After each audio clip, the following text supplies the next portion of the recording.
I was searching through a digitized collection of 18th century Russian maps when I noticed something that should not be there. A single word, Tartaria, stretched across the center of Asia, printed in the same confident lettering as Russia and China. It was not a minor label. It marked a territory that appears in dozens of independent sources, from French atlases to English encyclopedias, well into the 19th century. Yet the standard historical record has no equivalent empire, no accepted chronology, no explanation for why so many cartographers agreed on its existence. The official narrative calls these maps errors, outdated conventions, unexplored territories, but the same maps show borders, cities, and road networks. Some mark urban centers in patterns that imply dense vertical construction, not scattered settlements. Then there are the photographs. Glass plate negatives from the late 19th century showing buildings of improbable height in places that now contain only low wooden structures. If these were mapping mistakes, why do the physical traces remain? If the traces are real, what else has been quietly removed from the record? The first time you encounter the word Tartaria on an original map, the instinct is to dismiss it as a relic of bad geography. The spelling shifts slightly from Atlas to Atlas, but the placement does not. It spreads across the center of Eurasia, from the Caspian toward the Pacific, and in some editions it crosses into the northern reaches of the American continent. Dutch, French, German, and English cartographers all used the term. They did not use it loosely. They drew internal boundaries, labeled rivers, marked fortified settlements, and in several cases included street plans that suggest dense, multi-story construction. A hand-drawn map of an unknown wilderness does not carry that kind of detail. Something does not align. Official history treats Tartaria as a cartographic placeholder. It was, we are told, a convenient name for a vast region that European mapmakers had not yet surveyed. That explanation would be satisfying if the maps were vague, but they are not vague. Several atlases from the 18th century show the same major cities in the same relative positions, with the same network of roads between them. If the name was merely a convention, why would rival publishing houses in Amsterdam, Paris, and London reproduce so many matching internal divisions? The most reasonable answer is that they were working from older source maps, many of which no longer survive in public archives. That does not prove a lost empire. It does prove that the historical record has gaps, and that those gaps are not random. The photographs complicate the story further. Late 19th century glass plate images show brick and stone buildings rising 5 and 6 stories in towns that later official descriptions reduced to small wooden outposts. In some of these photographs, the lower windows are half buried, as if the street level was raised after construction. That is a specific and unusual detail. It appears in multiple collections from different regions, which makes the usual explanation of miscaptioned images difficult to accept. A single mislabeled photograph is possible. A repeating pattern of buried ground floors and oversized foundations is not a labeling error. It is an architectural signature. The most unsettling part is the timing. The name Tartaria disappears from mainstream atlases during the same decades that these vertical structures vanish from the visual record. One would expect an outdated term to fade gradually.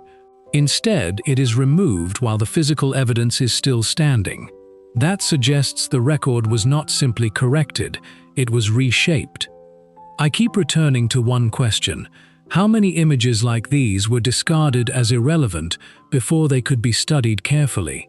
The maps are only one thread, the photographs form another, and they are harder to dismiss.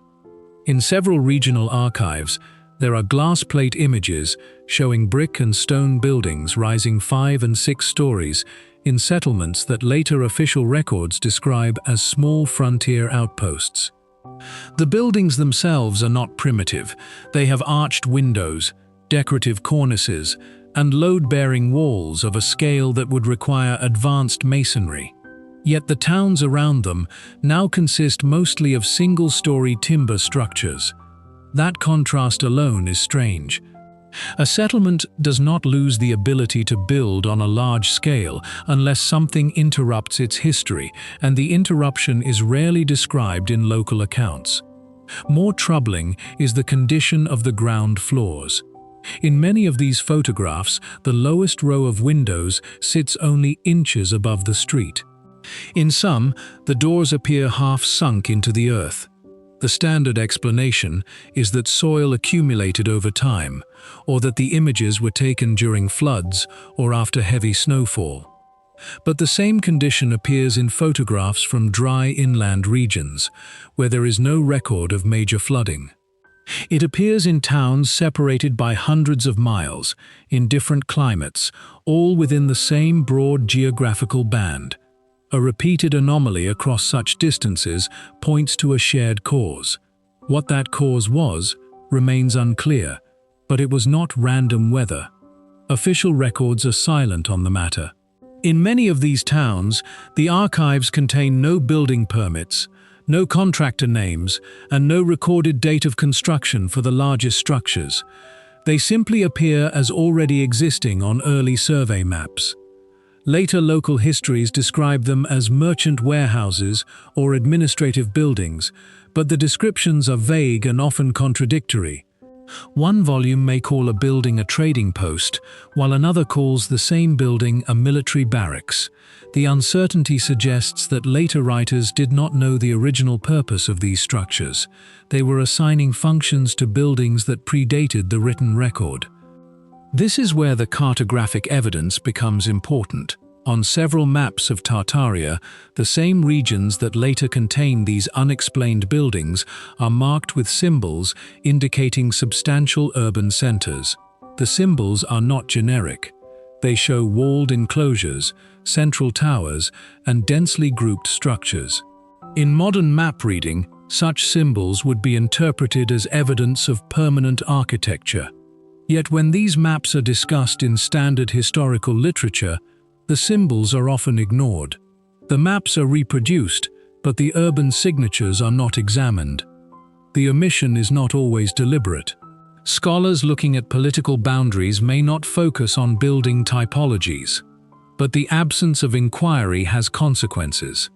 It allows a version of history to stand in which the largest structures in certain regions have no clear origin, no builder, and no stated function. That is not an explanation, it is an avoidance. Consider what would be required to build a 6-story brick structure in a remote area without modern machinery. The bricks must be fired locally or transported over long distances. The foundations must support immense weight. Skilled labor must be available. Such a project leaves traces in tax records, supply chains, and civic documents. Yet the traces are missing. Either the records were lost in some widespread event, or they were never created because the buildings were already there when the administrators arrived. That second possibility is rarely entertained, but it deserves attention. It would mean that the history of construction in these regions begins in the middle, with the buildings already standing and no memory of their origin. The name Tartaria appears on the maps at exactly the point where that lost memory should be. That is not a coincidence. It is a correspondence between two separate kinds of evidence, one drawn and one photographed, and both pointing toward a past that the written record does not contain. There is no need to imagine a secret empire to follow the evidence this far. It is enough to notice that the accepted account has not answered the simplest questions about these buildings. Who built them, when, and why they were buried up to their first floors. Until those questions are addressed directly, the photographs will remain what they have always been, a visual record that the official narrative cannot easily absorb. The vertical structures themselves contain clues that have never been adequately explained. Across the interior of the Eurasian landmass, A recurring type of masonry appears in buildings that are now partly underground. The bricks are thinner and longer than those produced in the 19th century. Their color is uniform, often a deep red or pale buff, and they are set with a mortar that has hardened to an unusual density. In several cases, the mortar has outlasted the bricks themselves, leaving a lattice of joints standing where the wall surface has eroded. That is not typical of 19th century lime mortar. Choose a voice that resonates with you, one that is no longer widely understood. The lower portions of these buildings are the most revealing. Behind the buried ground floors, investigators and amateur researchers have documented finished interiors. There are glazed windows below the current street level. There are doorways that open into compacted earth. In a few buildings, staircases descend from the visible ground floor into lower rooms that are completely filled with fine sediment.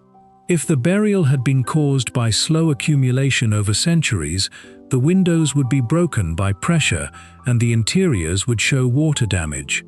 Instead, many of these lower rooms are preserved intact, as if the soil entered quickly and settled without violence. That pattern repeats too often to be dismissed as local flooding. A flood leaves debris, mudlines, and damaged foundations. It does not preserve a glazed window below ground.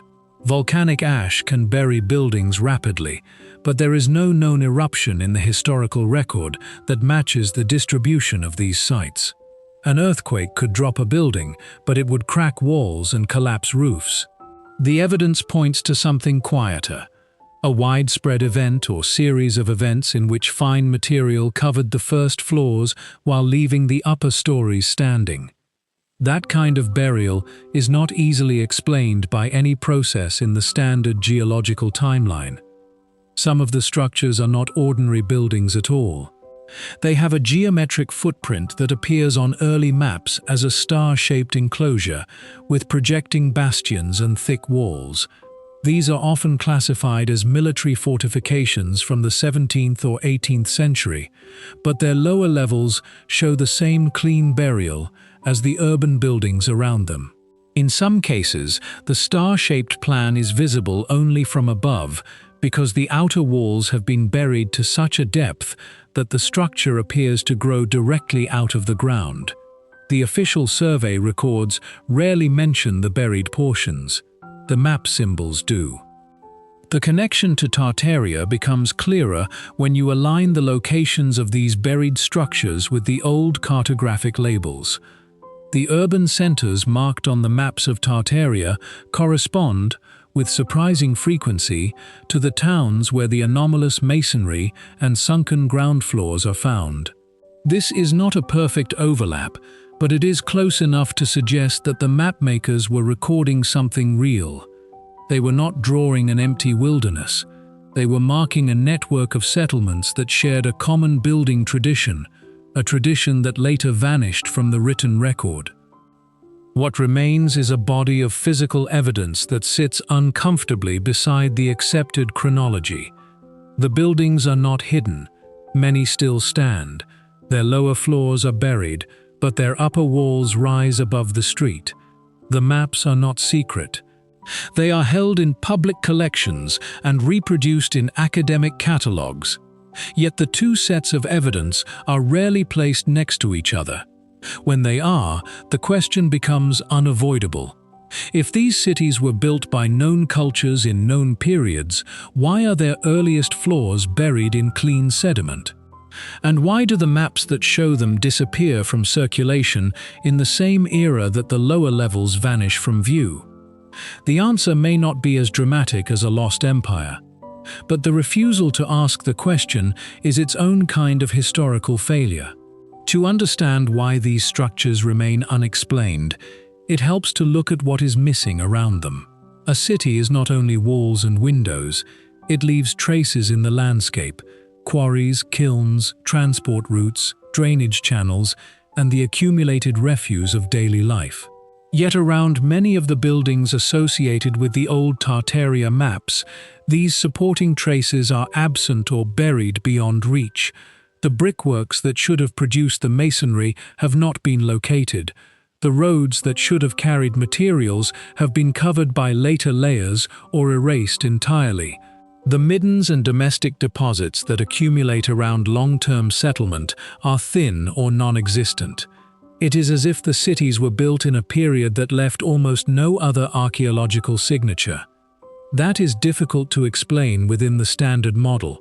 Large-scale construction requires a visible supply chain. If the bricks were made locally, there should be kiln remains. If they were transported, there should be wharves or roads with heavy wear. The absence of these features suggests that the supporting infrastructure was either removed with great care or lies buried beneath deposits that no one has excavated. Both possibilities raise uncomfortable questions. The first implies a deliberate clearing of evidence. The second implies a geological event that covered a wide area, and that event is not recorded in conventional histories. Some of the buildings show signs of a construction technology that later builders did not possess. The arches are not simple rounded forms. They are flat arches, constructed from wedge-shaped bricks that lock together under compression. This technique requires precise geometry and an understanding of structural load. In later periods, builders in the same regions reverted to simple timber lintels and shallow arches. That is a technical regression, not a stylistic change. A culture that can raise a 6-story brick building does not forget how to cut a flat arch, unless something interrupts the transmission of knowledge. The interiors offer further anomalies. In several documented cases, the upper floors contain heating ducts built into the walls, with channels that would have carried warm air from a central furnace. The ducts are too regular to be accidental cavities. They follow a clear path from the lower levels to the upper rooms.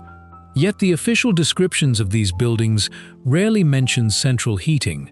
In the 19th century, when many of the towns were formally recorded, central air heating was not common in remote settlements. If the buildings predate that period, then the technology was already in use before its supposed invention. If the buildings were built later, then the local records should note the builders. They do not. The maps add another layer. Some editions of the Tartaria atlases mark not only cities, but also what appear to be signal towers or observation points connected by straight lines. In a few cases, these lines align with the orientation of the buried structures. It is possible that the map makers were recording a network of coordinated construction, not just a collection of independent towns. That would explain why the same architectural techniques appear across vast distances. It would also explain why the disappearance of the name coincides with the disappearance of the building tradition. A network that is no longer recognized as a network can be erased from the record piece by piece. The most reasonable position is not to claim that a lost civilization existed. It is to admit that the standard account has too many gaps to be treated as complete. The maps show a level of coordination that the histories do not describe. The buildings show a level of technical skill that later populations did not retain. The ground shows a burial event that no mainstream geology has named. These are not the fantasies of overactive interpretation. They are physical facts, visible to anyone who looks carefully. The question is, why so few people look carefully? Part of the answer may be institutional. When a scholar builds a career on a certain timeline, evidence that contradicts that timeline is inconvenient. It is easier to label a photograph as misidentified than to reopen the chronology. It is easier to call a map symbolic than to explain why the symbols are so precise. But convenience is not the same as accuracy. The burden of explanation should not fall on those who notice the anomalies. It should fall on those who claim the anomalies do not matter. The photographic record is not limited to a few scattered images. In the archives of several European and North American institutions, there are entire series of glass plate negatives that document the same towns over a period of decades. When those images are placed in sequence, a pattern emerges that is difficult to reconcile with the accepted account. The earliest photographs, taken in the middle decades of the 19th century, show substantial masonry structures with multiple stories, ornate facades, and clearly visible ground floor entrances. Later photographs of the same streets show a different scene. Some buildings are gone, others remain, but their lower floors have disappeared below the ground line. The change is not gradual. It occurs between two exposures, sometimes separated by only a few years. The standard explanation is that the streets were raised. In some cities, it was common practice to elevate roadways, to improve drainage, or to install utilities. The buried lower floors, in this view, are simply the result of municipal engineering. But the explanation does not fit the evidence. In many of the photographs, the street level appears unchanged. The sidewalks, curbs, and building alignments remain the same. Only the lower portions of the buildings are no longer visible. A raised street would require new curbs, new sidewalks, and new access to every building on the block. The photographs do not show that kind of comprehensive reconstruction. They show the same street with the same cobblestones and the same facades, except that the ground floors have been filled. If the streets were not raised, then the ground itself must have risen. But that contradicts the geological record. There is no known process of soil accumulation that could bury a 6-story building up to its second floor in the span of a few years. Slow natural deposition works in centimeters per century, not meters per decade.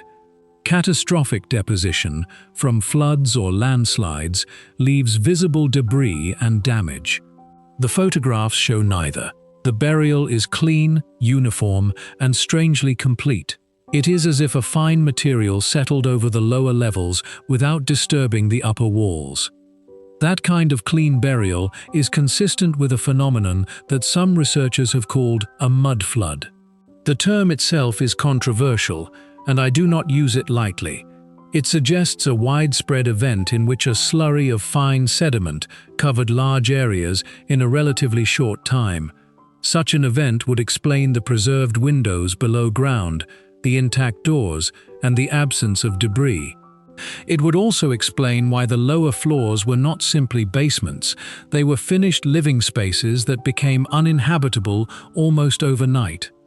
The idea of a mud flood is not accepted by mainstream geology, but the physical evidence keeps pointing toward it. In several cities, excavation projects have uncovered entire rooms, staircases, and even storefronts below the current street level. The fill material in these spaces is not construction rubble. It is a fine, homogeneous sediment, often without the stratification that would indicate slow accumulation over centuries. The uniformity of the material suggests a single deposition event, not the gradual buildup of human occupation. The written record from the period is strangely quiet. If such an event had occurred, one would expect diaries, newspapers, and official reports to describe it. Yet the archives contain almost no direct mention of widespread flooding or mud inundation in the affected regions. That silence is often used to dismiss the entire hypothesis. But the silence itself may be significant. A catastrophe that affects the foundations of cities but leaves the upper floors standing would produce a very specific kind of damage. It would not be a flood in the ordinary sense. It would be a slow creep of sediment, rising from the ground, filling basements and lower rooms. People would not flee in panic. They would simply abandon the lower levels and build new entrances at the upper floors. Over time, the event would fade from memory because it did not look like a disaster. It looked like a nuisance. That is the most unsettling possibility. The disappearance of the lower floors may not have been the result of a single dramatic catastrophe. It may have been a process that unfolded quietly, over years or decades, while the official records were focused on other matters. By the time anyone thought to ask why the ground floors were gone, the original streets were already buried, and the memory of them had begun to fade. The old maps of Tartaria show these cities as vertical. The photographs show them as partly buried. The written record shows almost nothing at all. The three sources do not agree, and the disagreement is not random. It forms a pattern, and the pattern points to a gap in the accepted history that has not yet been filled. What was once visible is now underground. What was once recorded is now forgotten. And what remains above the surface is treated as if it had always been that way, when clearly it had not. Thank you for watching this video. Click here to watch another video that might interest you.